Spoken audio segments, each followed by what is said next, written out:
Hello friends, ಹೇಗಿದ್ದೀರಾ? ಎಲ್ಲರೂ ಆರಾಮಿದ್ದೀರಾ ಅಂದ್ಕೋತೀರಿ. ನನ್ನ ಇವತ್ತಿನ ವ್ಲಾಗ್ನಲ್ಲಿ ಮಾರ್ನಿಂಗ್ ಟಿಫನ್ಗೆ ಪಾಲಕ್ ರೈಸ್ ಬಾತ್ನ ಮಾಡಿದ್ದೆ. ತುಂಬಾ ಈಸಿಯಾಗಿ ಮಾಡ್ಬೋದು, ತುಂಬಾ ಟೇಸ್ಟ್ ಆಗಿತ್ತು ಅಂತಲೇ ಹೇಳ್ಬೋದು. ಹಾಗೆಯೇ ಅದ್ರ ಜೊತೆಗೆ ಈವ್ನಿಂಗ್ ಸ್ನ್ಯಾಕ್ಸ್ಗೆ ಪೇಪರ್ ಅವಲಕ್ಕಿದು ಉಪ್ಪು ಕರಿನ ಮಾಡ್ಕೊಂಡಿದ್ದೆ. ಸೊ ಎರಡೂ ಯಾವ ರೀತಿ ಮಾಡಿದ್ದೆ ಅನ್ನೋದನ್ನು ಇವತ್ತು ನಿಮ್ಮ ಜೊತೆ ಶೇರ್ ಮಾಡ್ತೀನಿ. ಹಾಗೆಯೇ ಒಂದು ಮದುವೆಗೆ ಹೊರಟಿದ್ದೆ.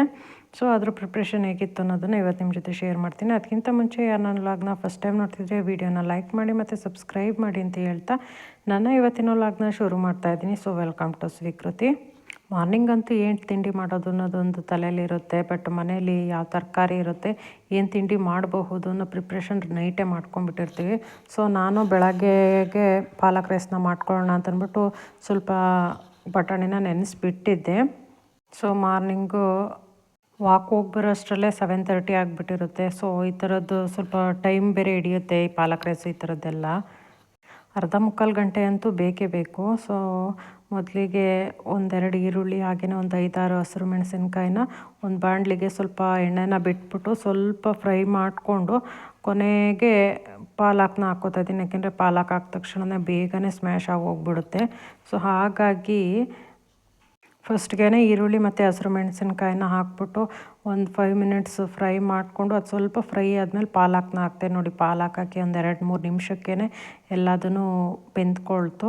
ಸೊ ಅದನ್ನು ಸ್ವಲ್ಪ ತಣ್ಣಗಾಗೋದಕ್ಕೆ ಬಿಟ್ಟು ಒಂದು ಪಾವ್ನಷ್ಟು ಅಕ್ಕಿನ ನೆನೆಯೋದಕ್ಕೆ ಇಡ್ತಾಯಿದ್ದೀನಿ. ಅಕ್ಕಿ ನೆನೆಸಿದ್ರೆ ಚೆನ್ನಾಗಿ ಬೇಯ್ಕೊಳ್ಳುತ್ತೆ ಅಂತ ಅಂದ್ಬಿಟ್ಟು. ಆನಂತರ ಮಿಕ್ಸಿ ಜಾರ್ಗೆ 2 ಚಕ್ಕೆ, 2 ಮೊಗ್ಗು ಹಾಗೆಯೇ 1-2 ಲವಂಗನೂ ಹಾಕ್ಕೋತಾ ಇದ್ದೀನಿ, ಚೆನ್ನಾಗಿರುತ್ತೆ. ಆನಂತರ ಫ್ರೈ ಮಾಡಿದ್ದೆಲ್ಲ ತಣ್ಣಗಾಗಿತ್ತಲ್ವ, ಸೊ ಅದನ್ನು ಹಾಕ್ಬಿಟ್ಟು ಮಿಕ್ಸಿ ಮಾಡ್ಕೋತಾ ಇದ್ದೀನಿ. ಆನಂತರ ಒಂದು ಕುಕ್ಕರ್ ಪಾನ್ಗೆ ಸ್ವಲ್ಪ ಎಣ್ಣೆನ ಹಾಕ್ಬಿಟ್ಟು ಒಂದು ಪಲಾವ್ ಎಲೆ, ಚಕ್ಕೆ ಮೊಗ್ಗು ಎಲ್ಲ ಒಗ್ಗರಣೆಗೆ ಹಾಕೋದಕ್ಕಿಂತ ಮಿಕ್ಸಿ ಮಾಡಿದ್ರೆ ಅದ್ರ ಫ್ಲೇವರ್ ಚೆನ್ನಾಗಿ ಬಿಟ್ಕೊಂಡಿರುತ್ತೆ. ಸೊ ಹಾಗಾಗಿ ಒಗ್ಗರಣೆಗೇನು ಮತ್ತು ಚಕ್ಕೆ ಮೊಗ್ಗು ಹಾಕೋಲ್ಲ. ಸೊ 1 ಸ್ಪೂನಷ್ಟು ಸಾಸಿವೆ, 1 ಸ್ಪೂನಷ್ಟು ಜೀರಿಗೆ, ಅದು ಸ್ವಲ್ಪ ಫ್ರೈ ಆದಮೇಲೆ ಮತ್ತೆ 1-2 ಈರುಳ್ಳಿನ ಕಟ್ ಮಾಡಿ ಇಟ್ಕೊಂಡಿದ್ದೆ. ಈರುಳ್ಳಿ ಮತ್ತು ಕರಿಬೇವನ್ನ ಹಾಕ್ಬಿಟ್ಟು ಫ್ರೈ ಮಾಡ್ಕೋತಾ ಇದ್ದೀನಿ. ಪಾಲಕ್ ರೈಸ್ ಬಾತ್ ಮಾಡೋದಕ್ಕೆ ತುಂಬ ಇಂಗ್ರೀಡಿಯೆಂಟ್ಸ್ ಬೇಕಂತ ಏನಿಲ್ಲ, ತುಂಬಾ ಈಸಿಯಾಗಿ ಮಾಡ್ಕೋಬೋದು. ಟೇಸ್ಟ್ ಅಂತೂ ಸೂಪರ್ ಬಂತಲೇ ಹೇಳ್ಬೋದು, ಅಷ್ಟು ಚೆನ್ನಾಗಿ ಬಂದಿತ್ತು. ಸೊ ನಾವು ಅದನ್ನು ಮಾಡೋಕ್ಕಾಗಲ್ಲ ಇದನ್ನು ಮಾಡೋಕ್ಕಾಗಲ್ಲ ಅಂದ್ಕೋತೀವಿ. ಬಟ್ ಎಲ್ಲ ಥರದ ತಿಂಡಿ ಅಡುಗೆಗಳ್ನ ಮನೇಲೇ ಮಾಡ್ಕೋಬೋದು, ಹೋಟೆಲಲ್ಲೇ ತಿನ್ನಬೇಕಂತ ಏನಿಲ್ಲ. ಬಟ್ ಯಾವ ರೀತಿ ಮಾಡಬೇಕು ಈಸಿಯಾಗಿ ಅನ್ನೋದನ್ನು ಕಲ್ತ್ಕೋಬೇಕಷ್ಟೇ. ಇದು ಪಾಲಕ್ ರೈಸ್ ಬಾತ್ ಆಗಿರೋದ್ರಿಂದ ಇದಕ್ಕೆ ಸ್ವಲ್ಪ ತರಕಾರಿ ಹಾಕ್ಕೊಳ್ಳೋಣ ಅಂದ್ಕೊಂಡೆ. ಹಂಗಾಗಿ ಒಂದು ಕ್ಯಾರೆಟು ಹಾಗೆಯೇ ಸ್ವಲ್ಪ ಬೀನ್ಸು ಹಾಗೆಯೇ ನೆನೆಸಿದ್ದಂಥ ಬಟಾಣಿನ ಹಾಕ್ಕೋತಾ ಇದ್ದೀನಿ. ಟೇಸ್ಟ್ ಚೆನ್ನಾಗಿರುತ್ತೆ ತರಕಾರಿನ ಸ್ವಲ್ಪ ಹಾಕಿದ್ರೆ ಅಂತ ಅಂದ್ಬಿಟ್ಟು. ಸೊ ತರಕಾರಿನೆಲ್ಲ ಹಾಕ್ಬಿಟ್ಟು ತುಂಬ ಫ್ರೈ ಮಾಡಬೇಕಂತ ಏನಿಲ್ಲ, ಎಣ್ಣೆ ಜೊತೆಗೆ ನೀಟಾಗಿ ಮಿಕ್ಸ್ ಮಾಡಿದ್ರೆ ಸಾಕು. ಸೊ ತರಕಾರಿನೆಲ್ಲ ಹಾಕ್ಬಿಟ್ಟು ಒಂದು 2-3 ನಿಮಿಷ ಮಿಕ್ಸ್ ಆದಮೇಲೆ 1 ಸ್ಪೂನಷ್ಟು ಶುಂಠಿ ಬೆಳ್ಳುಳ್ಳಿ ಪೇಸ್ಟ್ನ ಹಾಕ್ತಾಯಿದ್ದೀನಿ. ಸೊ ನಾನಿಲ್ಲಿ 1 ಪಾವ್ನಷ್ಟು ಅಕ್ಕಿನ ಹಾಕಿ ಮಾಡ್ತಿರೋದ್ರಿಂದ ಅದಕ್ಕೆ ಎಷ್ಟು ಬೇಕೋ ಅಷ್ಟು ಶುಂಠಿ ಬೆಳ್ಳುಳ್ಳಿ ಪೇಸ್ಟು ಮತ್ತು ತರಕಾರಿನ ಹಾಕ್ಕೊಂಡಿದ್ದೀನಿ. ಸೊ ಶುಂಠಿ ಬೆಳ್ಳುಳ್ಳಿ ಪೇಸ್ಟ್ ಹಾಕ್ಬಿಟ್ಟು ಸ್ವಲ್ಪ ಹಸಿ ವಾಸನೆ ಹೋಗೋ ತನಕ ಫ್ರೈ ಮಾಡ್ಕೋಬೇಕು. ಹಾಗೆಯೇ ಸ್ವಲ್ಪ ಕೈ ಆಡಿಸ್ತಿರ್ಬೇಕು, ಇಲ್ಲಾಂದರೆ ಶುಂಠಿ ಬೆಳ್ಳುಳ್ಳಿ ಪೇಸ್ಟ್ ಬೇಗ ತಳ ಹಿಡಿದ್ಬಿಡುತ್ತೆ.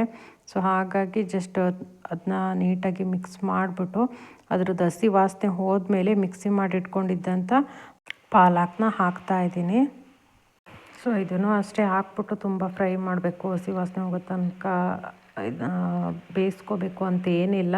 ಜಸ್ಟ್ ಹಾಕ್ಬಿಟ್ಟು ನೀಟಾಗಿ ಎಲ್ಲದನ್ನು ಮಿಕ್ಸ್ ಮಾಡಬೇಕು ಅಷ್ಟೇ. ಆನಂತರ ಮಿಕ್ಸಿ ಜಾರ್ನೆಲ್ಲ ಸ್ವಲ್ಪ ತೊಳೆದು ಹಾಕಿದ್ದೀನಿ ಅದೇ ನೀರನ್ನು. ಆನಂತರ ಒಂದು ಚಿಟಿಕೆಯಷ್ಟು ಅರಿಶಿಣ, ಹಾಗೆಯೇ ರುಚಿಗೆ ಎಷ್ಟು ಬೇಕೋ ಅಷ್ಟು ಉಪ್ಪು. ಉಪ್ಪನ್ನ ಈಗಲೇ ಹಾಕೋದ್ರಿಂದ ಅದ್ರ ಜೊತೆಗೆ ನೀಟಾಗಿ ಮಿಕ್ಸ್ ಆಗುತ್ತೆ ಕರ್ಕೊಂಡು. ಸೊ ಅವಾಗ ನಮಗೆ ಬೇಗನೆ ಗೊತ್ತಾಗುತ್ತೆ ಟೇಸ್ಟ್ ಏನು ಅಂತಂದ್ಬಿಟ್ಟು. ಉಪ್ಪು ಕಡಿಮೆ ಆಗಿದ್ರು ಕಡಿಮೆ ಹಾಕ್ಕೋಬೋದು. ಮತ್ತು ಅಕ್ಕಿಯನ್ನು ಹಾಕ್ಬಿಟ್ಟು ಅದ್ರ ಅಳತೆಗೆ ಕರೆಕ್ಟಾಗಿ ನೀರನ್ನ ಹಾಕಿ ಹಾಗೆಯೇ ಸಾಂಬಾರು ಪೌಡರು, ಆನಂತರ ಸ್ವಲ್ಪ ಕಾಯಿನ ಮಿಕ್ಸಿ ಮಾಡಿ ಹಾಕ್ಕೋತಾ ಇದ್ದೀನಿ. ಕೊನೆಗೆ ಅದು ಕುದಿ ಹತ್ತಿದ ಮೇಲೆ ನಿಂಬೆಹಣ್ಣನ್ನು ಒಂದು ಅರ್ಧ ಭಾಗದಷ್ಟು ನಿಂಬೆ ಹುಳಿನ ಹಾಕ್ಕೋತಾ ಇದ್ದೀನಿ. ಸೊ ಟೊಮೊಟೊ ಯಾವುದನ್ನು ಹಾಕಿಲ್ವಲ್ವ, ಹಾಗಾಗಿ ನಿಂಬೆ ಹುಳಿನ ಹಾಕ್ಕೋತಾ ಇದ್ದೀನಿ. ನಿಮಗೆ ಬೇಕಿದ್ದರೆ ಟೊಮೊಟೊನ ಹಾಕ್ಕೋಬೋದು, ಆಗ ನಿಂಬೆ ಹುಳಿ ಹಾಕೋದೇನು ಬೇಕಾಗಿರಲ್ಲ. ಸೊ ಅಕ್ಕಿ ಎಲ್ಲ ಚೆನ್ನಾಗಿ ನೆನೆಸಿದ್ನಲ್ವ, ಸೊ 1-2 ವಿಷಲ್ ಮಾಡಿಸಿದ್ರೆ ಸಾಕು. ಸೂಪರಾಗಿರುವಂಥ ಪಾಲಕ್ ರೈಸ್ ಬಾತ್ ರೆಡಿ ಆಗುತ್ತೆ. ಟೇಸ್ಟ್ ಅಂತೂ ತುಂಬಾ ಚೆನ್ನಾಗಿತ್ತು. ಖಂಡಿತವಾಗಿಯೂ ಎಲ್ಲರೂ ಟ್ರೈ ಮಾಡಿ ಅಂತ ಹೇಳ್ತಾ ಮೊಸರು ಗೊಜ್ಜಿನ ಜೊತೆಗಂತೂ ಸೂಪರ್ ಕಾಂಬಿನೇಷನ್ ಅಂತಲೇ ಹೇಳ್ಬೋದು. ಹಾಗೆಯೇ ಮದುವೆಗೆ ಹೋಗೋದಿತ್ತು. ಸೊ ಪ್ರತಿ ಸಲನೂ ರೇಷ್ಮೆ ಸೀರೆಗಳ್ನೇ ವೇರ್ ಮಾಡೋಕ್ಕಾಗಲ್ಲ. ಸೊ ಈ ಥರ ಬಾರ್ಡ್ರ್ ಸ್ಯಾರಿ ಒಂದಿತ್ತು. ಸೊ ಅದನ್ನೇ ಉಟ್ಕೊಳ್ಳೋಣ ಅಂದ್ಕೊಂಡೆ. ಬಟ್ ಈ ಸ್ಯಾರಿನ ಉಟ್ಟು ತುಂಬ ದಿನ ಆಗಿತ್ತು. ತುಂಬಾ ರಫ್ ಇತ್ತು.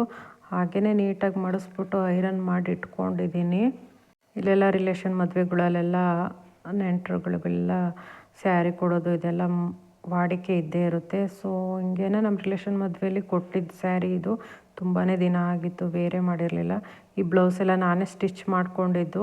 ಸೊ ಬ್ಯಾಕಲ್ಲಿ ಈ ಥರ ಡಿಸೈನ್ ಕೊಟ್ಬಿಟ್ಟು ಲೇಸ್ನ ಕೊಟ್ಟಿದ್ದೀನಿ. ಸೊ ಇದನ್ನು ಉಟ್ಕೊಳ್ಳೋಣ ಅಂತಂದ್ಬಿಟ್ಟು ಸ್ಯಾರಿ ಪಿನ್ ಮಾಡಿ ಎಲ್ಲ ರೆಡಿ ಮಾಡಿ ಇಟ್ಕೊಂಡಿದ್ದೀನಿ. ಹಾಗೆಯೇ ಸಿಂಪಲಾಗಿ ರೆಡಿ ಆಗೋಣ ಅಂತಂದ್ಬಿಟ್ಟು ಸೊ ಡ್ಯಾಸ್ಲರ್ ಅವ್ರದ್ದು ಪ್ರೈಮರ್ನ ಯೂಸ್ ಮಾಡ್ತೀನಿ ನಾನು.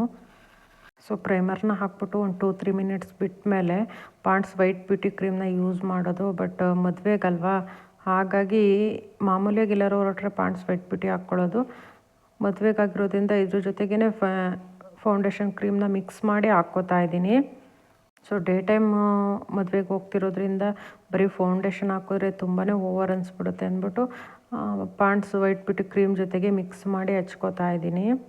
ಹಾಗೆಯೇ ಕಾಂಪ್ಯಾಕ್ಟ್ ಪೌಡರ್ನು ಯೂಸ್ ಮಾಡ್ತೀನಿ. ಬಟ್ ಎಲ್ಲ ಟೈಮಲ್ಲೂ ಒಂದೇ ಥರದ ಪೌಡರ್ ಯೂಸ್ ಮಾಡಲ್ಲ.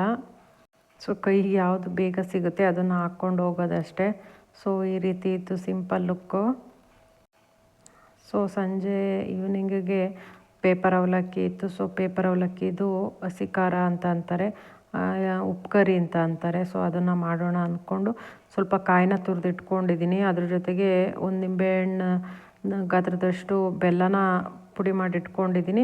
ಹಾಗೆಯೇ ಸ್ವಲ್ಪ ಹುಣಸೆ ಹಣ್ಣು, ಹಾಗೆಯೇ 1-2 ಸ್ಪೂನ್ನಷ್ಟು ಸಾಂಬಾರು ಬೀಜ, ಹಾಗೆಯೇ 1 ಸ್ಪೂನಷ್ಟು ಜೀರಿಗೆನ ಹಾಕ್ಬಿಟ್ಟು ಡ್ರೈ ಆಗಿ ಮಿಕ್ಸಿ ಮಾಡ್ಕೊತಾ ಇದ್ದೀನಿ.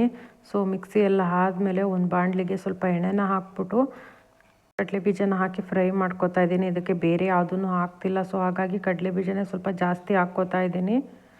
ಸೊ ಈವ್ನಿಂಗ್ ಸ್ನ್ಯಾಕ್ಸಿಗಂತೂ ಒಳ್ಳೆ ರೆಸಿಪಿ ಅಂತಲೇ ಹೇಳ್ಬೋದು. ತುಂಬಾ ಈಸಿಯಾಗಿ ಮಾಡ್ಕೊಬೋದು. ಟೇಸ್ಟ್ ಅಂತೂ ತುಂಬಾ ಚೆನ್ನಾಗಿರುತ್ತೆ.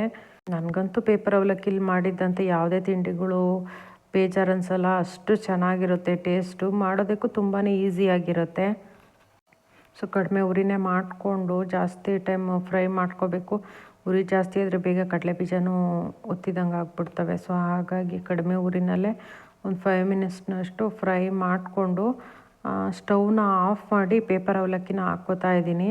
ರುಚಿಗೆ ಎಷ್ಟು ಬೇಕೋ ಅಷ್ಟು ಉಪ್ಪು, ಹಾಗೆಯೇ ಮಿಕ್ಸಿ ಮಾಡಿ ಇಟ್ಟಿದ್ದಂಥ ಕಾಯಿದು ಸೊ ಎಲ್ಲದನ್ನು ಹಾಕ್ಬಿಟ್ಟು ನೀಟಾಗಿ ಮಿಕ್ಸ್ ಮಾಡಬೇಕು. ಸೊ ಬಾಣಲಿ ಬಿಸಿ ಇರುತ್ತಲ್ವ, ಸೊ ಆ ಬಿಸಿಗೇ ಅವಲಕ್ಕಿ ಬೇಗ ಕ್ರಿಸ್ಪಿ ಆಗಿಬಿಡುತ್ತೆ. ಸೊ ಸಂಜೆ ಟೀ ಜೊತೆಗಂತೂ ಒಳ್ಳೆ ಕಾಂಬಿನೇಷನ್ ಅಂತಲೇ ಹೇಳ್ಬೋದು. ಇದ್ರ ಜೊತೆಗೆ ಬೇಕ್ರಿಯಿಂದ ತಂದಿದ್ದಂಥ ಖಾರ ಇತ್ತು. ಸೊ ಅವನ್ನು ಮಿಕ್ಸ್ ಮಾಡಿದೆ. ಎಲ್ಲರೂ ಒಂದ್ಸಲ ಟ್ರೈ ಮಾಡಿ ಅಂತ ಹೇಳ್ತಾ ನನ್ನ ಇವತ್ತಿನ ವ್ಲಾಗ್ನ ಮುಗಿಸ್ತಾ ಇದ್ದೀನಿ. Thank you.